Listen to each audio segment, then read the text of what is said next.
Welcome to our channel. इस video में हम कक्षा 8वीं के विषय विज्ञान के अध्याय 5 धातुएं और अधातुएं के प्रश्नों के उत्तर करेंगे। इस वीडियो को सुनने मात्र से ही आपको सभी प्रश्नों के उत्तर याद हो जाएगा।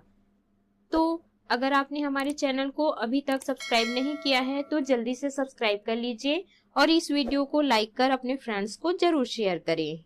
तो चलिए शुरू करते हैं। सबसे पहले हम पाठ के मध्य में दिए हुए प्रश्नों के उत्तर करेंगे। इनमें सबसे पहला है रिक्त स्थानों की पूर्ति कीजिए। पहला है धातुओं की संख्या अधातुओं से, तो यहाँ खाली स्थान में आ जाएगा अधिक, अधिक है। दूसरा है यहाँ खाली स्थान में आ जाएगा धातुएं, धातुएं ऊष्मा और विद्युत की सुचालक होती हैं। तीसरा है यहाँ खाली स्थान में आ जाएगा गंधक, गंधक भंगुर होती है। चौथा है यहाँ खाली स्थान में आएगा लोहा, तांबा और सोना धातुओं के उदाहरण हैं। अगला है प्रश्न दूसरा, सही उत्तर का चयन करें। पहला है धातुएं अधिकतर अधातुओं से, यहाँ पर आ जाएगा कठोर, कठोर होती हैं। दूसरा है अधिकांश धातुएं ऊष्मा की कुचालक या सुचालक में से आएगा सुचालक होती हैं। तीसरा है यहाँ पर आ जाएगा धातुएं, धातुएं चमकदार होती हैं। चौथा है धातुओं का वह गुण जिसके कारण उन्हें पीटकर पतली चादरों में बदला जा सकता हो, तो यहाँ पे तन्यता और आघात वर्ध्यता में आ जाएगा आघात वर्ध्यता। अगला है इनके उत्तर दीजिए। प्रश्न पहला, मैग्नीशियम ऑक्साइड के जल में घुलने से बने विलयन की प्रकृति कैसी होती है? इसका उत्तर है क्षारीय। प्रश्न दूसरा है कॉपर सल्फेट के विलयन में जिंक के टुकड़े डालने पर क्या होता है? इसका उत्तर है जिंक धातु कॉपर को कॉपर सल्फेट से विस्थापित कर देता है। प्रश्न तीसरा है क्या तांबा फेरस सल्फेट के विलयन से आयरन को विस्थापित करता है? इसका उत्तर है हाँ। प्रश्न चौथा है लोहे, एल्यूमीनियम आदि के बर्तनों में अचार क्यों नहीं रखा जाता है? इसका उत्तर है अचार के अम्लीयता के कारण वह लोहे एल्यूमीनियम से क्रिया कर लेता है। अगला है प्रश्न पांचवा, प्रायः धातुएं अम्लों से क्रिया कर कौन सी गैस उत्पन्न करती है? इसका उत्तर है हाइड्रोजन। अगला है इनके उत्तर दीजिए। प्रश्न पहला, उत्कृष्ट धातु किसे कहते हैं? इसका उत्तर है वे धातुएं जो वायु, जल तथा अम्लीय और क्षारीय पदार्थों द्वारा प्रभावित नहीं होते हैं, उन्हें उत्कृष्ट धातु कहते हैं, जैसे चांदी, सोना और प्लेटिनम। प्रश्न दूसरा है संक्षारण से आप क्या समझते हैं? विद्युत लेपन कर धातुओं को किस प्रकार संक्षारण से बचाया जा सकता है? इसका उत्तर है लोहे की कील, पाइप आदि कुछ समय तक वायु में खुले पड़े रहे तो उनमें जंग लग जाता है। इस प्रकार धातु की ऊपरी सतह पर उसके यौगिक का बनना संक्षारण कहलाता है। लोहे की वस्तु को साफ करके पिघले हुए जिंक में डुबाया जाता है। वस्तु पर जिंक की परत चढ़ जाती है। घरों की छत बनाने के लिए प्रयुक्त लोहे की चादरों, बाल्टियों और टंकियों को संक्षारण से बचाने के लिए उन धातुओं की परत चढ़ाई जाती है जो उनकी रक्षा कर सके।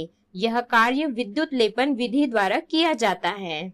इस प्रकार लोहे पर टीन या क्रोमियम धातुओं की परत चढ़ाकर इसको सुरक्षित किया जाता है। प्रश्न तीसरा है स्टेनलेस स्टील तथा कांसे के अवयवों के नाम तथा उपयोग लिखिए। इसका उत्तर है स्टेनलेस स्टील के अवयव लोहा, कार्बन, क्रोमियम, निकेल हैं। इसका उपयोग बर्तन, शल्य चिकित्सा के उपकरण बनाने में किया जाता है। कांसे के अवयव तांबा व टीन है। इसका उपयोग मूर्तियां, सिक्के बनाने में किया जाता है। प्रश्न चौथा है, क्लोरीन तथा टिंक्चर आयोडीन का उपयोग किस कार्य के लिए किया जाता है? इसका उत्तर है, क्लोरीन का उपयोग जीवाणुनाशक तथा जल के शोधन में किया जाता है। टिंक्चर आयोडीन का उपयोग रोगाणुनाशक के रूप में किया जाता है। अगला है प्रश्न अभ्यास के प्रश्न। प्रश्न पहला है, सही विकल्प चुनकर लिखिए। पहला, धातुओं का गुण नहीं है, तो इसका उत्तर है भंगुरता। दूसरा है, सोने, चांदी और लोहे की पीनों को कॉपर सल्फेट के घोल में डुबाने पर किस पीन पर तांबे की परत चढ़ेगी? इसका उत्तर है लोहा। लोहे की पीन पर तांबे की परत चढ़ेगी। अगला है, निम्नलिखित में किस हैलोजन का उपयोग रोगाणुनाशी में करते हैं? इसका उत्तर है आयोडीन। प्रश्न चौथा है, लोहे पर जंग लगता है, तो इन चार ऑप्शंस में से सही है हवा और पानी दोनों की उपस्थिति में। प्रश्न पांचवा है, उत्कृष्ट धातु है, तो इसका उत्तर है सोना। छठवा है, किसे धातु या अधातु में वर्गीकृत किया जाता है? इसका उत्तर है तत्व। अगला है, रिक्त स्थानों की पूर्ति कीजिए। पहला है, उत्कृष्ट धातुएं सामान्यतः, यहाँ खाली स्थान में आ जाएगा निष्क्रिय होती हैं। उत्कृष्ट धातुएं सामान्यतः निष्क्रिय होती हैं। दूसरा, पीटे जाने पर अधातुओं का टुकड़ों में टूट जाना, यहाँ आएगा खाली स्थान में भंगुरता कहलाता है। पीटे जाने पर अधातुओं का टुकड़ों में टूट जाना भंगुरता कहलाता है। तीसरा है, दहन के फलस्वरूप धातु क्षारीय ऑक्साइड बनाती है। चौथा है, जर्मन सिल्वर का मुख्य घटक तांबा है। पांचवा है, यहाँ पर आ जाएगा इस्पात मिश्र धातु का उपयोग रेल की पटरियां बनाने में करते हैं।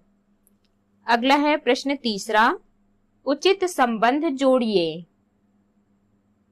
यहाँ पर कॉलम अ और कॉलम क में हमको उचित संबंध जोड़ना है।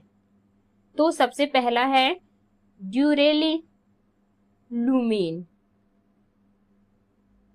इसका सही उत्तर हो जाएगा वायुयान के भाग। दूसरा है स्टेनलेस स्टील। इसका सही उत्तर है शल्य चिकित्सा के उपकरण। तीसरा है क्लोरीन। इसका सही उत्तर है जीवाणुनाशी में। चौथा है सोना। इसका सही उत्तर हो जाएगा आभूषण।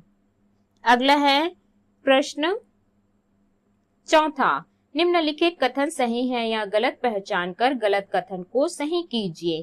पहला है, सामान्य ताप पर सभी धातुएं ठोस होती हैं। इसका ये सही है। दूसरा है, सोडियम मैग्नीशियम से अधिक क्रियाशील है। यह सही है। तीसरा है, स्टेनलेस स्टील लोहा, निकेल, कार्बन और क्रोमियम की मिश्र धातु है। यह सही है। चौथा है, अधातुएं ऑक्सीजन से क्रिया कर क्षारीय ऑक्साइड बनाती हैं। ये गलत है। पांचवा है, जंग लगना धातु संक्षारण का उदाहरण है। ये सही है। अगला है प्रश्न पांचवा, निम्नलिखित प्रश्नों के उत्तर दीजिए। प्रश्न पहला है, धातु और अधातुओं में भौतिक और रासायनिक गुणों के आधार पर 3 अंतर लिखिए। तो इनमें अंतर है। सबसे पहला है भौतिक गुण। धातुएं ऊष्मा और विद्युत की सुचालक होती हैं। अधातुएं ऊष्मा और विद्युत की दुर्बल चालक होती हैं। इसका अपवाद है, ग्रेफाइट ऊष्मा और विद्युत का सुचालक होती है। धातुओं में चमक होती है, अधातुओं में चमक नहीं होती। इसका अपवाद है आयोडीन जो चमकदार अधातु है। तीसरा है धातुएं कमरे के ताप पर ठोस होती हैं, जबकि अधातुएं ठोस, द्रव या गैस हो सकती हैं। इसका अपवाद है पारा। पारा द्रव है। अगला है रासायनिक गुण। पहला है धातुएं ऑक्सीजन से क्रिया कर भास्मिक ऑक्साइड बनाती हैं, जबकि अधातुएं ऑक्सीजन से क्रिया कर अम्लीय ऑक्साइड बनाती हैं। दूसरा है धातुएं जल से क्रिया कर हाइड्रोक्साइड बनाती हैं। अधातुएं जल से क्रिया नहीं करती हैं। तीसरा है धातुएं अम्ल से क्रिया कर क्लोराइड विलयन बनाती हैं। अधातुएं अम्ल से क्रिया नहीं करती हैं। अगला है प्रश्न दूसरा, आभूषण बनाने के लिए सोने व चांदी का उपयोग क्यों किया जाता है? इसका उत्तर है सोना व चांदी उत्कृष्ट धातु है। यह आघातवर्धनी तथा तन्य है। इसमें चमक होती है तथा यह वायुमंडल में खुली रखने पर जल्दी मलिन नहीं होती है, इसलिए आभूषण बनाने के लिए सोने व चांदी का उपयोग किया जाता है।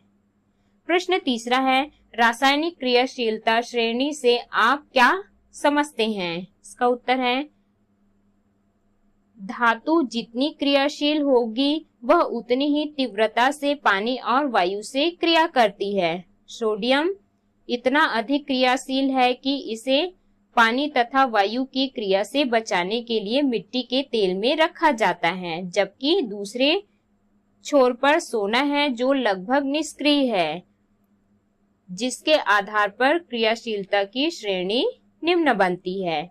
तो इस प्रकार से श्रेणी है Na सबसे ज्यादा क्रियाशील है, फिर उससे कम क्रियाशील Ca, फिर Mg, फिर है Al एल्यूमिनियम, फिर जिंक Zn, फिर है Fe, फिर है Pb, फिर है H हाइड्रोजन, फिर है कॉपर Cu, फिर Hg, फिर Ag, फिर लास्ट में है Au सोना इत्यादि हैं। प्रश्न चौथा है शुद्ध सोना कितने कैरेट का होता है? शुद्ध सोने के आभूषण क्यों नहीं बनाए जाते हैं? इसका उत्तर है शुद्ध सोना 24 कैरेट का होता है। शुद्ध सोने के आभूषण इसलिए नहीं बनाए जाते क्योंकि शुद्ध सोना नरम होता है, इसलिए सोने में थोड़ी मात्रा में चांदी और तांबा मिलाने से वह कठोर हो जाता है। अगला है प्रश्न पांचवा, मिश्र धातु क्या है? किन्हीं 4 मिश्र धातुओं के नाम तथा उनके प्रमुख अवयव और उपयोग लिखिए। इसका उत्तर है धातुओं अथवा धातु और अधातु के समांगी मिश्रण को मिश्र धातु कहते हैं। 4 मिश्र धातुओं के नाम, उनके प्रमुख अवयव और उपयोग अग्र हैं। मिश्र धातु में पहला है इस्पात स्टील। इसके अवयव हैं लोहा, कार्बन। इसका उपयोग है जहाज, पुल, रेल की पटरियां बनाने में। दूसरा है कांसा। इसके अवयव हैं तांबा, टीन। इसका उपयोग है मूर्तियां, सिक्के बनाने में। तीसरा है पीतल। इसके अवयव हैं तांबा, जिंक। इसका उपयोग है बर्तन, मशीन बनाने में। चौथा है जर्मन सिल्वर। इसका अवयव है तांबा, जिंक, निकेल। इसका उपयोग है बर्तन बनाने में। अगला है ड्यूरेलुमिन। इसके अवयव हैं एल्यूमिनियम, तांबा, मैंगनीज, मैग्नीशियम। इसका उपयोग है प्रेशर कुकर, वायुयान के विभिन्न भाग बनाने में। अगला है प्रश्न छठवां, धातु संक्षारण क्या है? इससे बचने के क्या क्या उपाय हैं? इसका उत्तर है लोहे की कील, पाइप आदि कुछ समय तक वायु में खुले पड़े रहे तो उनमें जंग लग जाता है। इस प्रकार धातु की ऊपरी सतह पर उसके यौगिक का बनना धातु संक्षारण कहलाता है। लोहे को जंग लगने से बचाने के लिए इसे नम वायु से दूर रखना चाहिए। इसके कई उपाय हैं। पहला है पेंट करना। संक्षारण रोकने का सबसे प्रचलित उपाय है धातु की सतह पर पेंट की परत लगाते हैं। बी है ग्रीस लगाना। तेल या ग्रीस की परत लगाकर धातु को वायु और नमी से संपर्क तोड़ा जाता है। सी है कम सक्रिय धातु की परत चढ़ाना। लोहे की धातु को साफ करके पिघले हुए जिंक में डुबाया जाता है, अर्थात संक्षारण से बचाने के लिए उन पर धातु की परत चढ़ाई जाती है। डी है मिश्र धातुओं का निर्माण। इन धातुओं को और उपयोगी बनाने के लिए उनमें अन्य धातुएं या अधातुएं मिला दी जाती हैं। इस प्रकार बने मिश्रण को मिश्र धातु कहते हैं। मिश्र धातुएं अधिक कठोर तथा जंग प्रतिरोधी होती हैं। अगला है प्रश्न 7वां। ग्रेफाइट को इलेक्ट्रोड की तरह उपयोग में क्यों लाया जाता है? इसका उत्तर है ग्रेफाइट विद्युत का अच्छा सुचालक है, इसलिए इसका उपयोग इलेक्ट्रोड के रूप में शुष्क सेलों में किया जाता है। अगला है प्रश्न 8वां। रेल की पटरी बनाने में लोहे का प्रयोग क्यों नहीं किया जाता? इसका उत्तर है लोहा एक सक्रिय धातु है। अधिक समय तक खुले में रहने के कारण उसमें संक्षारण होना प्रारंभ हो जाता है, इसलिए रेल पटरी के निर्माण के लिए शुद्ध लोहे में कार्बन मिलाकर इस्पात का निर्माण किया जाता है, जो लोहे से अधिक कठोर एवं जंग प्रतिरोधी होता है। अगला है प्रश्न 9वां। गतिविधि द्वारा समझाइए कि मैग्नीशियम लोहे से ज्यादा क्रियाशील है। इसका उत्तर है अधिक क्रियाशील धातु कम क्रियाशील धातु को उसके विलयन से विस्थापित कर देता है। जैसे फेरस सल्फेट के विलयन में मैग्नीशियम धातु को डुबाया जाता है तो वह लोहे को विस्थापित कर उसकी जगह लेती है। अतः सिद्ध होता है कि मैग्नीशियम लोहे से ज्यादा क्रियाशील है। प्रश्न 10वां है तांबे की किसी वस्तु को रेतमल पेपर से रगड़िए तथा किए गए अवलोकन को कारण सहित समझाइए। इसका उत्तर है तांबे की किसी वस्तु को जब रेतमल पेपर से रगड़ा जाता है तो रगड़ी गई जगह पर चमक दिखाई देने लगती है। इससे सिद्ध होता है कि धातुएं चमकदार होती हैं। तो इस प्रकार से हमने सभी प्रश्नों के उत्तर किए। इस वीडियो को सुनने मात्र से ही आपको सभी प्रश्नों के उत्तर याद हो जाएंगे। तो हमारे नेक्स्ट वीडियो के लिए अगर आपने हमारे चैनल को अभी तक सब्सक्राइब नहीं किया है तो जल्दी से सब्सक्राइब कर लीजिए और इस वीडियो को लाइक कर अपने फ्रेंड्स को जरूर शेयर करें।